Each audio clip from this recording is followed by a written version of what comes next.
cómo se va a distribuir y mejorar la calidad del gasto público. Señores, miren, la experiencia con Europa está ahí clara. Si las cuentas fiscales no se ponen en orden, la política monetaria puede en un punto determinado y por un tiempo determinado, pero infinitamente no puede preservar la estabilidad macroeconómica. Yo pienso que ahora hay un territorio interesante porque están todos los elementos, o sea, están las condiciones para que este gobierno y el partido del gobierno puedan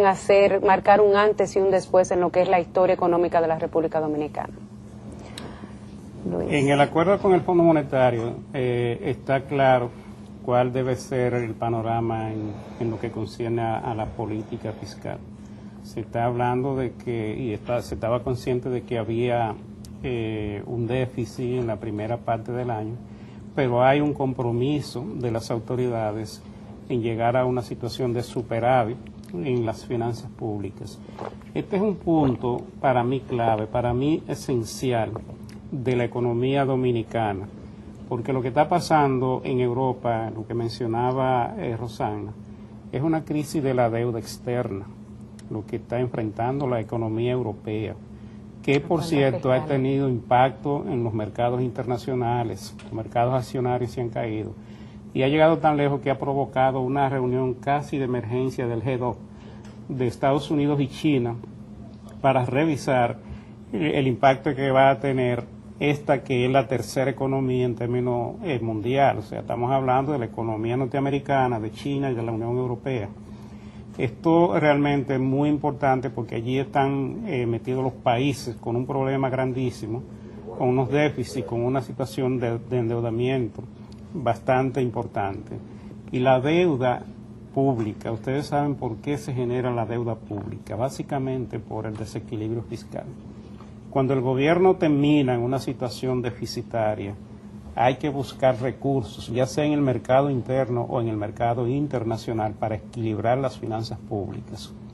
Esto cuando ocurre en un año específico, tal vez no sea nada preocupante, pero cuando esto se genera continuamente y acumulativamente, en la misma medida en que esto va ocurriendo, se va produciendo ese incremento de la deuda pública, ya sea interna o externa. Y estamos hablando de que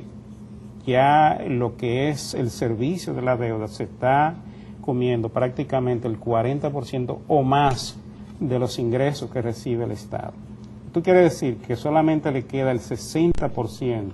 para atender lo que es la deuda social, los compromisos y la responsabilidad del Estado en términos sociales, en términos de educación, en términos de salud, en términos de vivienda, en términos de agua potable, en términos de todos estos servicios, están mediatizados, están limitados por el hecho de que el gobierno tiene que emplear demasiados recursos para cubrir el servicio de la deuda pública. Y si no paramos esto, si no llegamos a un punto de equilibrio en las finanzas públicas, que se mantenga permanentemente, para que lo que es el componente de servicio de la deuda se vaya haciendo más pequeño en términos relativos, entonces nosotros estamos caminando a una situación que en el futuro va a crear muchos problemas, va a crear más necesidades de reformas fiscales y más necesidades de nuevos endeudamientos, y podríamos caer en un círculo vicioso que después tengamos que lamentar. Yo pienso que este es el punto más importante que tienen que manejar las autoridades en su agenda económica, porque de eso depende lo que vamos a hacer en el futuro, el bienestar o la crisis en la que podríamos vernos embarcados en el futuro en caso de que a esto no se le ponga la debida atención. Así es, vamos a una pausa y regresamos.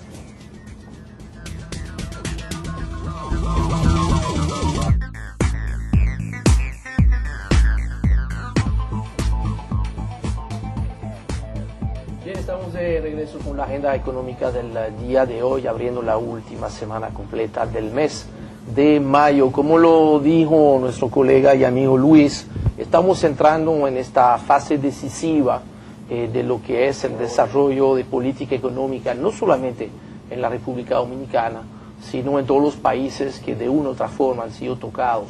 con cierto grado de intensidad por la crisis internacional. De hecho, uno de los temores que había expresado el Fondo Monetario Internacional en sus informes anteriores sobre las perspectivas de la economía global era precisamente las medidas para la salida de crisis, uno, y dos, las medidas que necesariamente en algún momento se iba a tener que tomar, y uno para ir desenchufando poco a poco los paquetes de incentivos que se ha dado a la economía, y por otro lado, la implementación de otras medidas para ir recortando los altísimos déficits fiscales que están provocando, que han provocado esta elevación de la deuda en todos los países, en las principales economías mundiales. Y precisamente lo que estamos viendo en las últimas 2 semanas en Europa nos puede llevar a tener cierta preocupación. No solamente el hecho de que, como muy bien lo ha descrito Luis,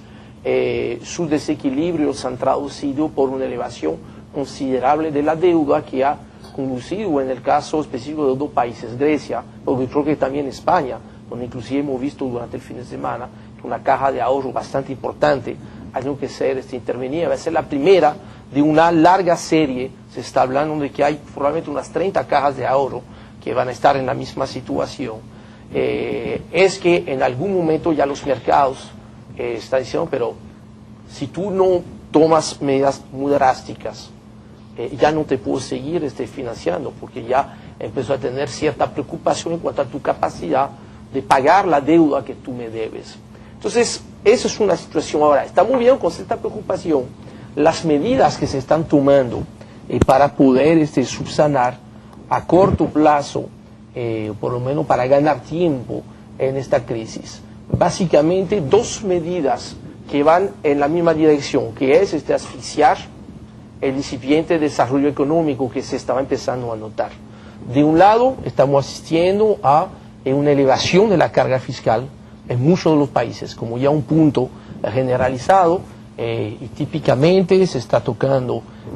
algunas categorías de impuestos a los ingresos, pero sobre todo una elevación de las tasas del IVA o del ITEVIS o de la TVA, dependiendo de cómo usted la quiera llamar. Eso obviamente tiene un impacto directo en el consumidor final, que se le está reduciendo su capacidad, su poder adquisitivo, en un momento en el cual mucha gente ya apenas tenía capacidad adquisitiva porque ha perdido su trabajo, y la recuperación del nivel de empleo solamente se puede lograr si hay una actividad económica que de nuevo está creciendo. Entonces, eso es una medida que frena, pero casi más grave, que al mismo tiempo los estados se ven en la obligación de recortar drásticamente su nivel de gastos, lo cual obviamente en una teoría de tiempos normales uno pudiera pensar que eso es una sana medida, hacer que se gaste menos para forzar a que se gaste mejor. Pero en la situación actual de crisis económica, de salida de crisis, el factor que ha sido dominante para permitir recuperación del ritmo económico, yo creo que el caso dominicano es muy similar en eso, ha sido la capacidad del Estado al aumentar su déficit, gracias a la llegada de fondos externos, de poder aumentar su consumo como Estado y a su vez con consumo adicional, pues hacer que la economía tenga el beneficio de esta sobreactividad. Y típicamente lo que hemos visto, el sector de la construcción, que a su vez entonces tiene un carácter multiplicador a otros sectores. A mí me preocupa sobremanera de que estemos haciendo muy rápidamente lo que estaba previsto quizás llevar dentro de 6, 9, 12, 15, 18 meses, y que estemos provocando rápidamente una especie de asfixia de lo que es esta recuperación económica. Pensar que, mira, no hay ningún problema porque eso es Europa solamente, que China está creciendo, que Estados Unidos está creciendo. Pues nos tenemos que fijar que la Unión Europea, cuando se va aglomerando los 27 países, es hoy en día el bloque económico principal. Es un bloque al cual los Estados Unidos tienen que mandar este producto, es un bloque al cual la misma China necesita vender producto. Entonces tenemos que tener mucho cuidado, y a mí me asusta un poquito que la misma postura que tenía el Fondo Monetario Internacional hace 6 o 9 meses, que algunos lo habían interpretado como un nuevo discurso, una postura bondadosa